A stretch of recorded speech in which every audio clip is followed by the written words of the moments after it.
কদবেল মাখা মানে শুনলেই একটা জিভে কেমন জল চলে আসে বলো।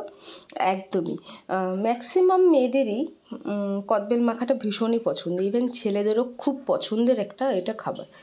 আমি ব্যাংক থেকে ফেরার পথে দেখলাম পুরো দাদাভাই পুরো ফুল ফ্যামিলি নিয়ে বসেছিল, কদবেল বিক্রি করছিল।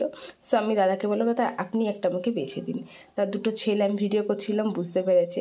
দেখো তার জন্য বারবার করে কিন্তু আমার দিকে তাকাচ্ছিল, কারণ আমি ভিডিওস করছিলাম, ও বুঝতে পেরে গেছে। দেখো দাদাকে বলে দিয়েছি, দাদা কিন্তু এখানে 3 রকমের প্রাইসের ছিল, 30, 40, 50। আমরা 50-এর একটা আর 40-এর একটা নিয়েছিলাম। তারপর দাদা দেখো সব কিছু মশলা ফসলা দিয়ে মাখছিল, এত ঝাল ঝাল হয়েছিল না, মানে ঝালটা বলেছিলাম একটু কম দিতে, একটু ঝালটা বেশি দিয়ে ফেলেছে হয়তো, বা লঙ্কাটায় হয়তো একটু ঝালটা বেশি ছিল।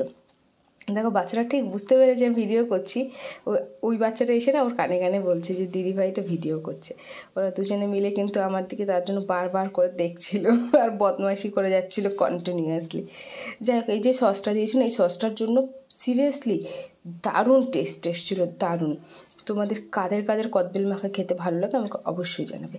আর এখনও আমার যারা চ্যানেলটা সাবস্ক্রাইব করেনি তারা প্লিজ সাবস্ক্রাইব করে দিও। আর যদি আমার ভিডিওটি ফেসবুক থেকে দেখো তাহলে প্লিজ ফলো করে দিও। আর আমার ভিডিওগুলো তোমাদের কেমন লাগে তোমরা কিন্তু অবশ্যই জানাবে।